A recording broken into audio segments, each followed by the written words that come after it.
பெரிய வியாழன் ஏப்ரல் மாதம் 17ஆம் தேதி வியாழக்கிழமை. ஆண்டவரின் ராவுணவு திருப்பலி.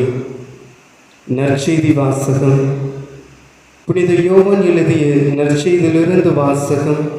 அதிகாரம் 13, இறை வார்த்தைகள் 1 முதல் 15 முடிய.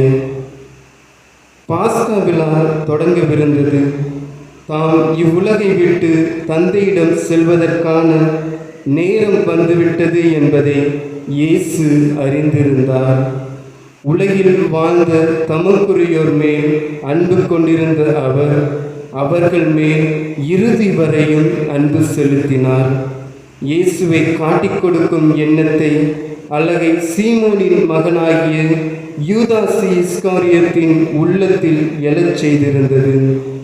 ராவுணவு வேளையில் தந்தை அனைத்தையும் தம் கையில் ஒப்படைத்துள்ளார் என்பதையும், தாம் கடவுளிடமிருந்து வந்தது போல் அவரிடமே திரும்பச் செல்ல வேண்டும் என்பதையும் அறிந்தவராய் இயேசு பந்தியிலிருந்து எழுந்து தம் மேலுடைய கலர்ச்சி வைத்துவிட்டு ஒரு துண்டை எடுத்து இடுப்பில் கட்டிக்கொண்டார்.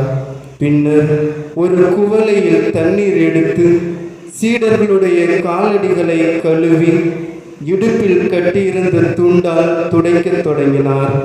சீமோன் பேதுருவிடம் இயேசு வந்தபோது அவர், ஆண்டவரே, நீரா என் காலடிகளை கழுவப் போகிறீர் என்று கேட்டார். இயேசு மறுமொழியாக, நான் செய்வது இன்னதென்று இப்போது உனக்கு புரியாது, பின்னரே புரிந்து கொள்வாய் என்றார். பேதுரு அவரிடம், நீர் என் காலடிகளை கழுவ விடவே மாட்டேன் என்றார். இயேசு அவரை பார்த்து, நான் உன் காலடிகளை கழுவாவிட்டால் என்னோடு உனக்கு பங்கில்லை என்றார்.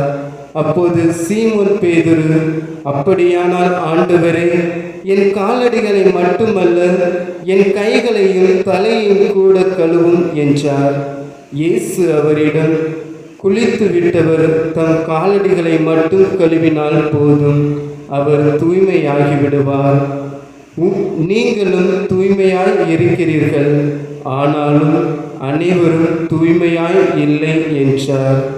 தம்மை காட்டிக் கொடுப்பவன் எவன் என்று அவருக்கு ஏற்கனவே தெரிந்திருந்தது. எனவேதான் உங்களுள் அனைவரும் தூய்மையாய் இல்லை என்றார்.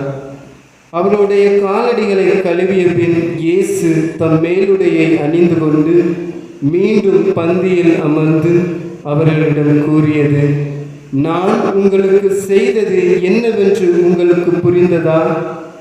நீங்கள் என்னை போதகர் என்றும் ஆண்டவர் என்றும் அழைக்கிறீர்கள். நீங்கள் அவ்வாறு கூப்பிடுவது முறையே. நான் போதகர்தான், ஆண்டவர்தான். ஆகவே ஆண்டவரும் போதகருமான நான் உங்கள் காலடிகளை கழுவினேன் என்றால், நீங்களும் ஒருவர் மற்றவருடைய காலடிகளை கழுவ கடமைப்பட்டிருக்கிறீர்கள்.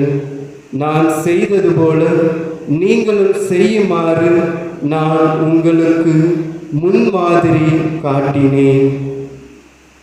ஆண்டவரின் அருள்வாக்கு. கிறிஸ்துவே உமக்கு புகழ்.